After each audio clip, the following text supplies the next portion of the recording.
Tout d'abord, je voudrais remercier et saluer et surtout féliciter le président Doumbia pour son élection à la tête de la République de Guinée.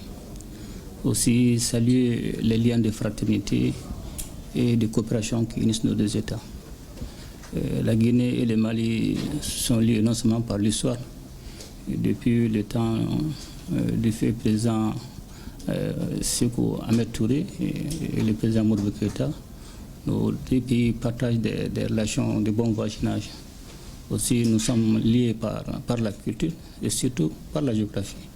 Et nous avons coutume de dire que la Guinée et le Mali, c'est deux poumons dans le même corps. Donc, cela dit, je voudrais surtout remercier, saluer et féliciter le peuple guinéen pour son soutien constant au peuple malien.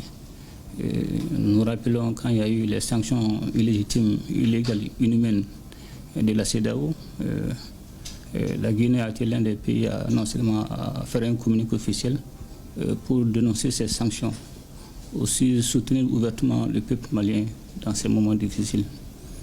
C'est un devoir pour moi de venir participer à l'investiture du président Doumbia, aussi de remercier et de saluer le peuple guinéen. Monsieur le Président, on a vu quand même une communauté malienne aussi très enthousiaste à votre accueil. Qu'est-ce que vous avez pensé, ressenti à partir de là? Donc, je voudrais surtout saluer la population malienne qui réside en Guinée. Et surtout, je les ai rencontrés, on m'a fait part des relations de bon voisinage, des relations de fraternité. Mais surtout aussi, je voudrais les saluer pour leur résilience. Comme vous le savez, notre pays passe un moment difficile, la crise sécuritaire, la lutte contre les groupes armés terroristes, et aussi certaines difficultés liées à la vie sociale. Donc ces Maliens qui sont en Guinée continuent de soutenir les auteurs de la transition. Donc c'est là, je voudrais vraiment les saluer, les remercier et surtout les exhorter à continuer à renforcer les liens de coopération, les liens de fraternité avec nos frères guinéens.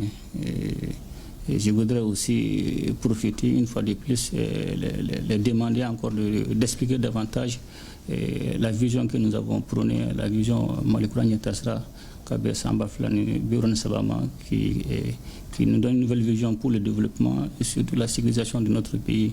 Il y a 11 projets structurants qui ont été développés. Et dans les années à venir, ces projets seront mis en œuvre pour développer notre pays, aussi participer à l'épanouissement de nos populations.